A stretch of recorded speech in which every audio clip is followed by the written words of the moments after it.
Directors are Shannon Parsons and Tim Craig. Choreography and performance is by Lizzie Ballinger, Lena Winoto and Tim Craig. How to Take a Beating, personal story.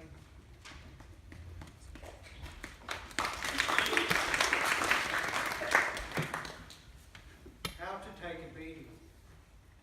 Author, Tim, a boy aged 7.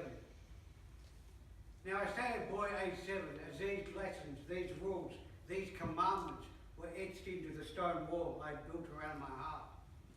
They were etched in by the hand of my father by the age of 7. Just as the 10 Commandments were etched into the stone tablets that Moses brought down from Mount Sinai by the finger of God, the Father of man. Complete, resolute, unchangeable, unchallengeable. It's kind of like a dance, you see, but a dance with rules, like ballroom or ballet or gymnastics maybe. It was never just about being beaten. It required rhythm and timing, give and take, duration and intensity were key. It's kind of like a dance.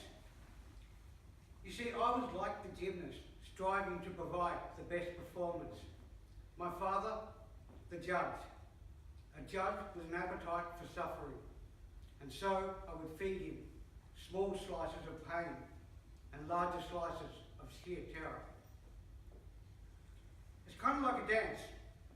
You see, always striving not just to survive, always striving for the perfect score. The higher the score, the better the beating.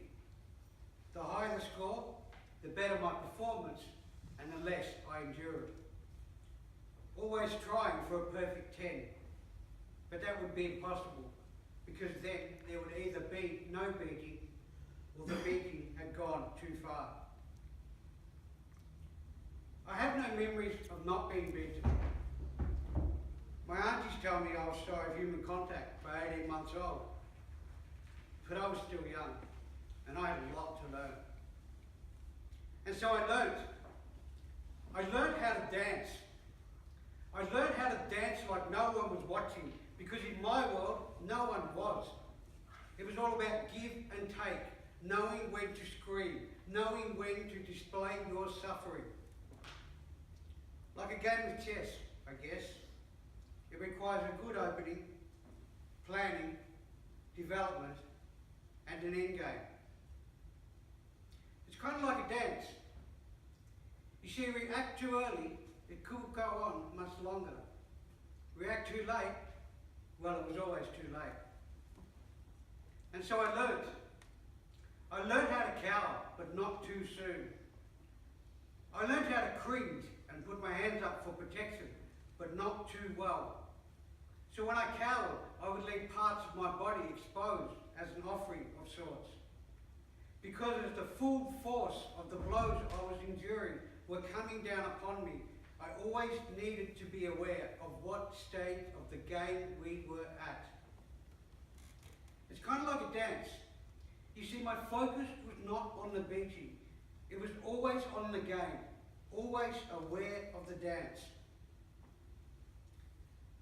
We were like partners, my father and I.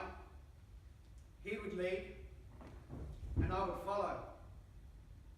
It may seem that my childhood was sacrificed at the altar of my father's rage, but I had fooled him, you see, because I had learnt by age 7 how to take a beating.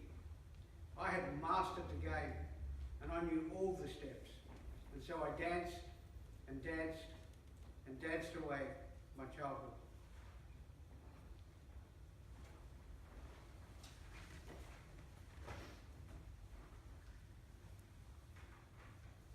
A letter to a boy aged 7. Myself. Dear Tim, I know we spent a lot of time together. It's been a long journey.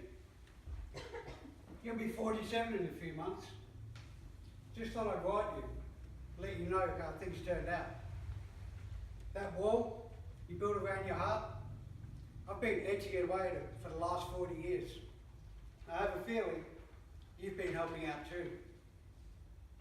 A place that seemed like would always be just beyond reach is just now starting to come into focus.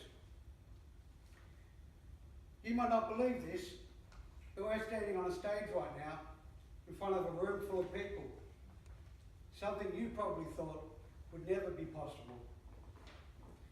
A lot's happened, you know. A lot of shit has gone down. It hasn't always been easy, but it's been worth it. I've grown, and I've learnt to trust and love. I have a feeling we've made a hole in that ball.